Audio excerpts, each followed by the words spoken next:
오늘 본문 말씀을 세 가지로 나누어서 말씀을 나누고자 하는데 11절로부터 15절은 여호와를 경외하는 자라고 하는 제목이 되겠고, 또 16절로부터 19절까지는 내 마음의 근심에 대해서 솔직하게 토로하고 있는 다윗의 심정을 볼 수가 있습니다. 그리고 20절로부터 22절까지는 나의 피난처 되신 우리 하나님 여호와시다, 그렇게 고백하고 있습니다. 이 다윗의 시를 읽다 보면 참 구구절절해요. 짧은 것 같지만 그 내용 가운데 아주 축약된 내용이 많이 들어 있습니다. 시가 그런 역할을 하고 있는 걸 볼 수가 있는데, 가능하시면 우리 사랑하는 성도님들이 이 시편의 시를 잘 암송하셔서, 그래서 이 시 가운데 담겨진 깊은 뜻을 또 체험하시기를 간절히 축원합니다. 1절 말씀에 보면 여호와를 경외하는 자는 어떤 자냐면, 여호와여 나의 죄악이 크오니, 이렇게 얘기하고 있어요. 여호와를 경외하다 보니까 자기 자신을 바라보게 되는데, 성령이 역사해가지고 말이죠, 하나님은 완전하신 분이시고 온전하신 분이시고 거룩하신 분이시고 하나님은 흠이 없으신 분이신데, 여호와 하나님을 바라보는 그 순간에 자기 자신을 바라보니까 자기의 죄가 보이는 거예요. 성령이 충만하면 자기의 죄가 보이게 되는 줄로 믿습니다. 사도 바울이 로마서 1장을 쓰면서 성령이 충만했어요. 성령이 충만해서 로마 교회 편지를 썼어요. 성령이 충만해서 로마서 1장 가운데 보니까 1장에 내 죄가 많습니다 하고 1장에 죄에 대해서 쭉 쓴 걸 볼 수가 있어요. 그러니까 성령이 충만한 사람은 죄가 뭔지 그 죄에 대해서 민감한 걸 볼 수가 있어요. 아, 이게 죄구나. 이렇게 내가 말하는 게 죄구나. 이렇게 내가 생각하는 게 죄구나. 내가 이렇게 다른 사람을 뒤에서 이렇게 가십으로 얘기하는 게 이게 죄구나. 이게 성령이 충만하면 그걸 알아요. 그게 느낌이 와요. 영적인 분별이 있게 되는 걸 볼 수가 있어요. 그래서 사도 바울이 죄에 대해서 자꾸 생각하다 보니까 로마서 7장에 보니까 묵상 가운데 성령님께서 가르쳐 주셔가지고, 오호라 나는 공고한 사람이로다. 누가 이 사망의 몸에서 나를 건져내랴, 그렇게 고백한 걸 볼 수가 있어요. 하나님의 사람들 가운데 내 죄가 무엇인지, 또 다니엘 같은 경우는요, 이스라엘 백성들이 바벨론 포로에서부터 이제 하나님 은혜 가운데 해방될 것이라고 하는 것은 예언의 예레미야 말씀을 그 확신을 가지고 들으면서, 그러면서 생각해 보니까 앞으로 자유케 된 나라에서 어떻게 살 것인가 생각하다 보니까 말이죠, 사도 이 다니엘이 그동안 민족적으로 지었던 죄에 대해서, 그것까지도 다니엘이 뭐 자기가 지은 죄는 아닌데 민족이 지었던 죄에 대해서 회개하는 걸 볼 수가 있어요. 이게 영적으로 얼마나 깊은 사람인지 몰라요. 아, 이게 내가 그걸 대신해서 내가 죄를 회개해야 되겠다. 따라서 합시다. 내가 대신해서 죄를 회개해야 되겠다. 우리가 다 사람들이 영향을 받잖아요. 이렇게 저렇게 영향을 받는데 은근히 내가 알게 모르게 그 죄에 대해서 동조할 때가 있단 말이죠. 군중 심리에 의해서 끌려갈 때가 있고, 또 이 잘못된 것에 대해서 잘못됐다고 지적을 안 하고 그냥 넘어갈 수가 있고 하는 그런 경우가 있는데, 그 가만히 보니까 내가 귀찮아가지고 말이죠, 내가 그냥 이 게으름의 죄, 그 죄에 빠지는 경우도 있는 것을 볼 수가 있어요. 그래서 성령이 충만한 사람들은 죄가 무엇인지 압니다. 그래서 회개합니다. 성령님께서 축복하시는 것 가운데 죄가 무엇인지 알게 해주시는 것이 큰 은혜라고 볼 수가 있습니다. 지금 이 사도 다윗이 말이죠, 여호와여 나의 죄악이 크오니, 이렇게 고백하고 있는데, 하나님을 바라보고 주인이 바뀌다 보니까 이제 하나님이 나의 주인 되니까 내가 죄인이었다고 하는 사실을 깨닫게 하시고, 그 원수가 막 공격해 오는데 가만히 보니까 그 원수 상대방에게 있어서의 그 죄악된 모습이 나에게도 있는 것을, 조금이나마 있는 것을 인간이기 때문에 발견하게 된 것을 볼 수가 있어요. 그래서 내 죄악이 크오니 그렇게 고백하고 있어요. 영적으로 명확하게 분별되는 은혜를 지금 다윗이 체험하고 있는 것을 볼 수가 있어요. 의사 선생님들이 병이 무엇인지 명확하게 진단을 해야 치료를 받잖아요. 오진들이 많이 있잖아요. 오진들. 근데 성령이 충만하니까 영적으로 명확한 진단을 이 다윗이 체험하게 된 걸 볼 수가 있어요. 아, 이게 원수가 나한테 공격하는데 가만히 보니까 나에게도 이런 죄악이 분명히 있었구나. 내 죄가 크오니. 근데 이 죄가 크다고 하는 사실을 깨달은 사람에게는 해결책이 있어. 해결책이 있어. 문제가 해결되는 걸 볼 수가 있어. 근데 자기 죄가 무엇인지도 깨닫지 못하고 그냥 사는 사람에게는 해결책이 없는 걸 볼 수가 있어. 내가 무슨 죄를 졌어? 내가 잘났어? 만나 그렇게 생각하는 사람은 해결책이 없어. 감당이 안 돼. 근데 이 다윗이 말이죠, 그 고난 가운데 하나님을 만나게 되고 영적으로 더 명확하게 자기의 죄를 깨닫게 되고 그러고 나니까 은혜가 넘치는 걸 볼 수가 있어요. 사도 바울이 오라 나는 공고한 사람이로다. 누가 이 사망의 몸에서 나를 건져내랴. 그렇게 기도했을 때 죄가 무엇인지, 자기에게 이 닥친 죄가 무엇인지, 이전에 예수님을 믿는 사람들을 잡아 죽이고자 했을 때는 이런 죄에 대해서 전혀 몰랐어요. 그런데 성령 충만하게 되고 회심하게 되고 주인이 바뀌게 되고 예수님이 나의 구세주이시고 주인이심을 깨닫게 난 뒤에는 죄가 무엇인지 깨닫게 되고, 누가 이 사망의 몸에서 나를 건져내라 고백했을 때 성령님께서 충만하게 역사하시니까 예수 그리스도로 말미암아 죄에서부터 사함받는 은혜를 깨닫게 된 걸 볼 수가 있어요. 예수님이 얼마나 중요하신 분이신지 그 사실을 깨닫게 됐어요. 죄와 사망의 법에서 생명의 성령의 법으로 나를 건져주신 하나님의 은혜 가운데 거하게 된 걸 볼 수가 있어요. 여러분, 성령으로 충만하셔서 죄가 무엇인지 명확히 알고 회개하시고 또 예수 그리스도로 말미암아 죄사함 받고 온전히 변화되는 거룩한 삶으로 성령 충만함으로 사시기를 간절히 축원합니다. 그게 해결책이 있는 거예요. 그게 인류에게 있어서 죄가 무엇인지 깨달아 인류가, 그래야 예수님이 왜 우리에게 필요한 구세주가 되시는지를 온전히 알게 되는 역사가 있는 걸 볼 수가 있어요. 2차 세계대전이 일어났을 때 사람들이, 독일 사람들이 말이죠, 헤겔의 철학에 대해서 심취했어. 헤겔의 철학.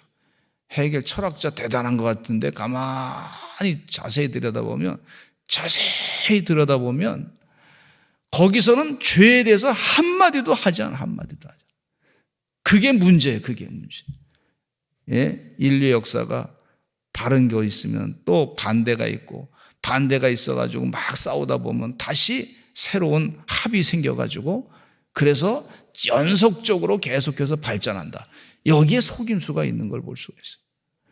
여러분, 그래가지고요, 그 죄, 인간이 다 이성이 말이죠, 온전하다고, 이성이 최고다라고 주장하던 그런 철학으로 인해가지고 2차 세계대전이 일어나서 몇 천만 명을 죽이는 그런 일을, 죄를, 엄청난 죄를 진 걸 볼 수가 있어요. 죄가 없다고 눈 감고 이성이 모든 것을 다 해결한다고, 철학이 최고다고. 그래서 사람이 인간이 자기 자신을 죄인이구나 하는 사실을 깨닫지 못하게 됐을 때 마귀 역사가 엄청나게 역사하는 걸 볼 수가 있고, 수많은 사람들을 막 그냥 갖다 죽이고, 죄 가운데 그 RCBC 수용소에서 수많은 사람들이 죄 가운데 억울하게 독가스실에서 죽음을 당하고 했던 걸 볼 수가 있어요. 여러분, 우리 죄가, 인간의 죄가 이 사람의 힘으로 해결할 수 있는 게 아니에요. 예수 그리스도의 십자가의 보혈의 피로 말미암아 죄가 사함받게 되는 줄로 믿습니다. 성령이 충만해서, 성령이 충만해야 죄가 무엇인지 깨닫게 되고, 성령이 충만해야 예수 그리스도로 말미암아 우리 죄가 사함받는다고 하는 사실을 깨닫게 하시는 은혜가 있고, 그리고 나서 죄의 문제를 해결하고 나서 예수님으로 살아가게 되니까 나중에 영광의 자리에, 주님과 함께 영광의 자리에 들어가게 되고, 주님과 함께 영생의 삶을 온전히 은혜 가운데 누리게 되는 줄로 믿습니다. 지금 이 다윗이 이런 고백을 해요. 여호와여, 나의 죄악이 크오니 주의 이름으로 말미암아 사하소서. 주님의 이름으로 나를 살려주실 줄로 믿습니다. 이게 참 중요해요. 기도할 때 사도 베드로가 설교할 때 말이죠, 예수 그리스도 이름 외에는 다른 이름으로 구원받을 길이 없다 그러지 않습니까? 예수 그리스도 이름의 능력이 뭔지. 그래서 우리 기도할 때 나사렛 예수 그리스도 이름으로 명하노니 병만은 물러갈지어다, 악한 마음의 상처도 다 치료될지어다. 나사렛 예수 그리스도의 이름으로 명하니 내 죄악된, 내 안에도 죄악된 모든 잘못된 생각들은 물러갈지어다. 예수 그리스도의 이름에 힘입어서 기도하는 줄로 믿습니다.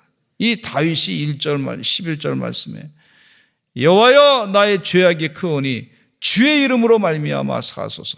아주 핵심을 탁 찔러서 영적으로 정확하게 말씀해 주시는 것을 볼 수가 있습니다. 주의 이름으로 기도하시는 우리 사랑하는 성도들의 기도를 하나님이 다 들어주시고 죄악에서부터 건져주실 줄로 믿습니다. 근데 여호와를 경외하는 자는 어떤 사람이냐면, 여호와를 경외하는 자는 12절에 보니까 첫째, 택할 길을 그에게 가르치신다 그랬어요. 하나님을 경외하는 자에 주시는 축복이에요. 택할 길을 그에게 가르치신다.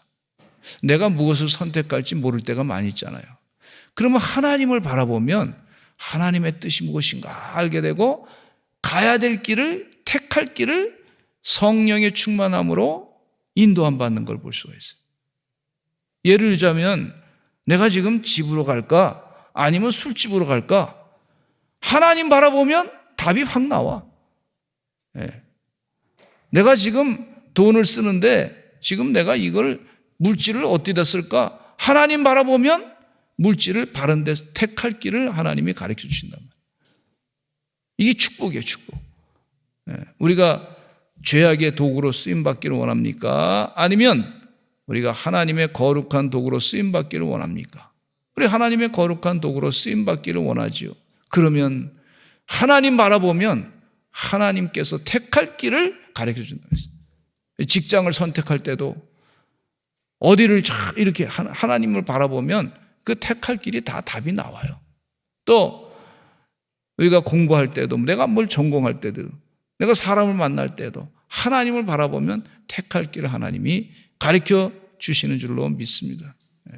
이게 은혜예요, 은혜. 그 다윗이 그 사실을 알고 고백하고 있습니다. 그리고 여호와를 경외하는 사람은 그의 영혼은 평안히 산다 그랬어요. 평안히 산다.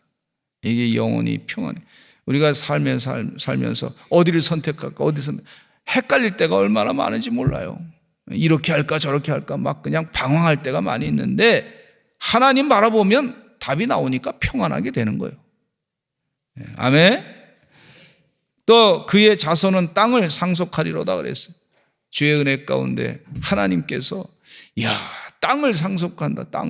땅을 주신다. 사실은 땅은 하나님의 땅에 전부다가 하나님 만드셨으니까 그 하나님을 바라보니까 하나님이 필요할 땅을 탁 주시는 줄로 믿습니다. 우리 교회도 이 교회 이 땅 성전 부지 있잖아요. 이거 하나님이 하신 거지. 볼수록 생각할수록 기가 막힌 자리에 그냥 뭐 저는 잘 몰라서 그냥 왔는데 세상에 이런 자리가 어디 있어 세상. 아마 이 서산시에서 제일 좋은 자리 같아요. 아멘. 그러니까 제일 좋은 자리에 와가지고 지금 새벽마다 기도하셔. 얼마나 좋아요. 세상 사람들이 뭐 어떤 저는 뭐 그런 걸 뭐 묻지 않지만 여기가 명당 자리래, 명당 자리. 나는 그냥 모르고 왔는데 그냥 명당이 된 거야. 하나님께서 우리 믿는 자에게 땅을 차지해 주신다 그렇게 약속하고 있어요. 내가 욕심으로 사는 게 아니고 하나님을 바라보니까 보인단 말이죠. 옛날에 선교사님들이 우리 감리교 선교사님들이 오셔가지고 열심을 다해서 선교하면서 말이죠. 어느 연회 저 연회 가서 보니까 말이죠. 그 연회 때 동부연회 어디 보니까 교회가 있는데 땅이 크게 잡았더라고 80년대. 그래서 어떻게 이렇게 좋은 자리에다가 땅을 잡았냐 그랬더니 선교사님들이 와가지고 그 땅을 다 사가지고 거기에 이미 만들어 놨다는 거예요. 야, 그거 보니까 그게 하나님께서 가장 좋은 요지에다가 이렇게 다 주시더라고요. 주의 은혜 가운데 이 말씀대로 사셔서 우리 사랑하는 성도님들도 하나님 은혜 가운데 땅을 기업으로 하나님이 주신 땅을 기업으로 차지하시는 축복의 역사가 있으시기를 간절히 축원합니다.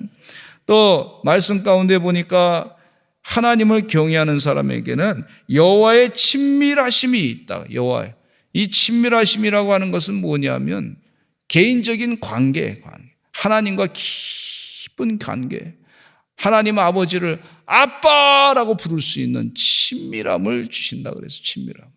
하나님을 자꾸 묵상하니까 하나님은 아빠 아버지, 아빠 하나님 아버지, 멀리 계신 무서우신 그런 분이 아니라 가까이 계셔서 친근하게 사랑하시는 그 하나님 아버지의 사랑을 경험하게 된다고 말씀해 주고 있어요. 그래서 그 언약을 그들에게 보이신다 그랬어요. 언약을 보이신다. 이 말씀은 암송했으면 좋겠어, 우리 성도님들이. 암송했습니다. 약속을 보이신다, 약속. 신약과 구약에 있는 하나님의 약속의 말씀. 내가 너 이렇게 믿음으로 살면 내가 이렇게 축복해 줄 거야. 약속의 말씀 있잖아요, 약속의 말. 그 약속을 그들에게 하나님 묵상할 때 보이신다 그랬어요. 축복인 줄로 믿습니다. 그래서 15절에 내 눈이 항상 여호와를 바라보면 내 발을 그물에서 벗어나게 하실 것이미로다. 원수가 만들어 놓은 그물에서 나를 벗어내 주실 것이다. 그렇게 믿고 간구하는 그 모습을 볼 수가 있어요. 그런 믿음을 가지고 하나님 은혜 가운데 이렇게 기도로 선포하고 마음의 근심에 대해서 16절로 이렇게 얘기합니다. 주여 나는 외롭고 괴로우니 내게 돌이키사 나에게 은혜를 베푸소서. 나는 외롭고 괴롭습니다. 그 누가 나의 괴로움 알며 그 누가 나의 슬픔 알까? 그 누가 나의 괴로움 알며 그 누가 나의 슬픔 알까? 그러니까 이 하나님은 나를 아십니다. 예수님께서 십자가 못 박혀 돌아가시면서 세상에서 당할 고난을 다 당하셨어요. 그러니까 예수님 바라보면은요, 세상에 고난 당하신 분이 말이죠, 내 고난을 아시고 나를 위로해 주신단 말이죠. 그래서 여기 기도 가운데 나에게 은혜를 베푸소서 그랬어요. 솔직한 고백입니다. 은혜 베풀어 주시옵소서. 복 내려 주시옵소서. 자비를 베풀어 주시옵소서. 주의 축복이 임하게 하여 주시옵소서. 내 근심 걱정은 물러가게 해주시고 평안으로 가득 차게 하여 주시옵소서. 그렇게 기도하시기를 간절히 축원합니다. 간구할 때 하나님이 주신다 그랬어요. 내 마음에 근심이 많습니다. 나를 고난에서 끌어내소서. 우리 사랑하는 성도님은 여기서 다 말은 안 하겠지만 말씀을 다 들어보면요, 세상에 뭐 맨날 며칠을 얘기해도 그 마음의 근심 걱정 뭐 여러 가지 다 나와요. 다 나와. 그런데 그걸 해결해 주실 분이 누구시냐? 하나님이시여. 다윗은 그걸 알고 있었어요. 나의 공고와 환난을 보시고 내 모든 죄를 사하소서. 내 원수를 보소서. 그들의 수가 많고 나를 심히 미워하나이다. 이건 내 힘으로 감당할 수 없습니다. 하나님이 해결해 주셔야 될 줄로 믿습니다. 하나님이 은혜 베풀어 주셔야 될 줄로 믿습니다. 주여, 주의 지혜로 이겨내게 하여 주시옵소서. 그러면서 결국은 이 다윗이 나의 피난처는 누구시냐 하면 하나님이십니다. 그런 고백을 하고 있어요. 우리 성경 말씀 20절, 21절, 22절 읽고 오늘 말씀을 마치겠습니다. 나의 피난처 되시는 하나님이십니다. 시작. 내 영혼을 지켜 나를 구원하소서. 내가 주께 피하오니 수치를 당하지 않게 하소서. 내가 주를 바라오니 성실과 정직으로 나를 보호하소서. 하나님이여 이스라엘을 그 모든 환난에서 속량하소서. 다윗의 위대한 점은 여기서 내 문제만 해결하는 것이 아니라 이스라엘 모든 백성들의 문제를 다 해결해 주실 줄로 믿습니다. 이렇게 기도가 아주 지경이 넓혀지는 걸 볼 수가 있어요. 주의 은혜 가운데 기도하시면서 우리 나라와 민족을 위해서 하나님의 축복의 나라가 되게 해달라고, 다 구원받고 환난에서부터 건짐받게 해달라고 기도하시기를 간절히 축원합니다. 왜 이렇게 기도해야 되냐면요, 저희 가정이 말이죠, 얼마나 힘들게 살았는지 몰라. 6.25 전쟁 때 어머니께서 결혼하시고 누님 하나 낳고서 이제 신랑은 돌아가셨어요. 6.25 전쟁 나서 영등포 전투에서 3일 만에 돌아가셨어요. 그런 세상이 생가부가 되지 않았습니까? 나라가 잘못되면 이렇게 된다는 거예요.